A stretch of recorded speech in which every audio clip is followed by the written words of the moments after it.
La ville de Florac offre et possède un patrimoine naturel absolument extraordinaire, et cela à un quart d'heure de Bordeaux. Il nous faut donc le valoriser, bien entendu.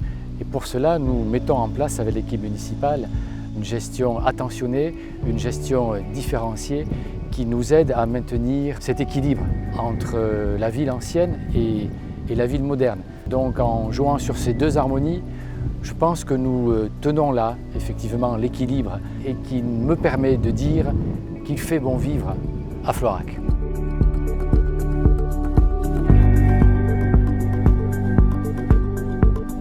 De la plaine au coteau, la ville de Florac oscille entre îlots de verdure naturelle, espaces verts, parterres de fleurs et prairies fleuries. Dans un souci de respect de l'environnement, elle s'est dotée de serres et d'une plateforme permettant le stockage des matériaux et la gestion des déchets verts.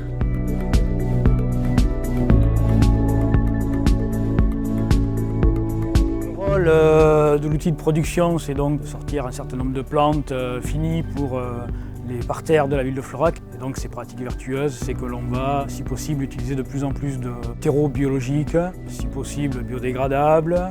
Ne plus utiliser de produits de traitement. Le but, c'est évidemment de ne pas dégrader l'environnement.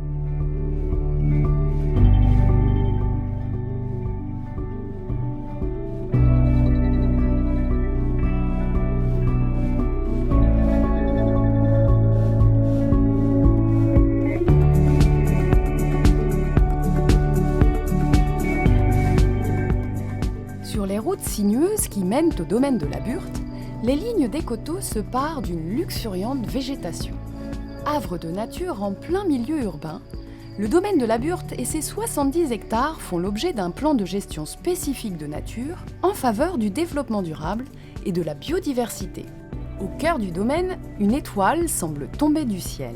Elle est habitable et comme dans les autres refuges périurbains, la nuit y est gratuite.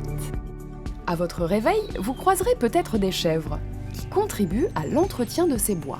Une nouvelle initiative écologique que nous explique le président de l'association syndicale libre du hameau de Beaufeu.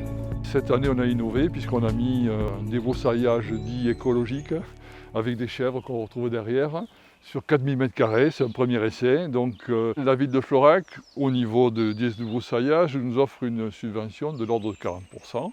Avec plus de 200 hectares d'espaces naturels et 40 hectares d'espaces verts urbains, Florac revêt une véritable image de ville-jardin, comme au parc du Castel.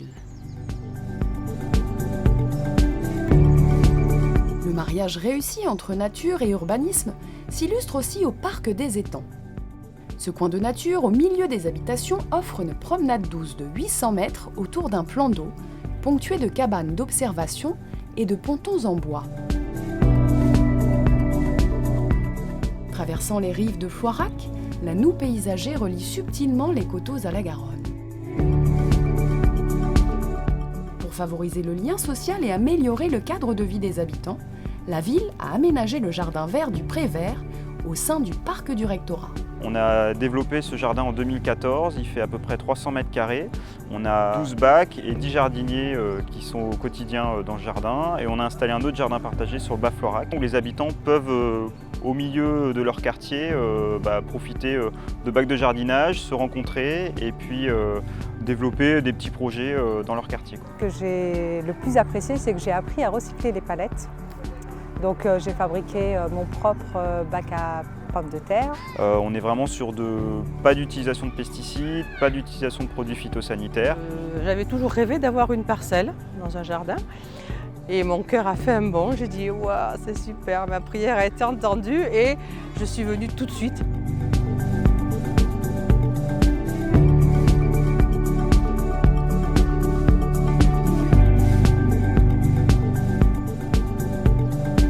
Entre ville, campagne, forêt, Florac se présente comme le terrain de jeu idéal pour des activités de plein air. Les parcours botaniques, sportifs et d'orientation sont accessibles aux petits et grands, confirmés et débutants.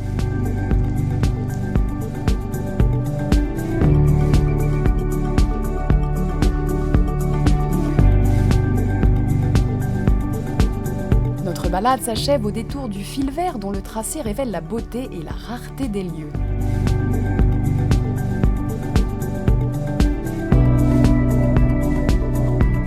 et prenons encore un peu de hauteur avec ces points de vue remarquables qui contribuent à la richesse d'une ville florissante.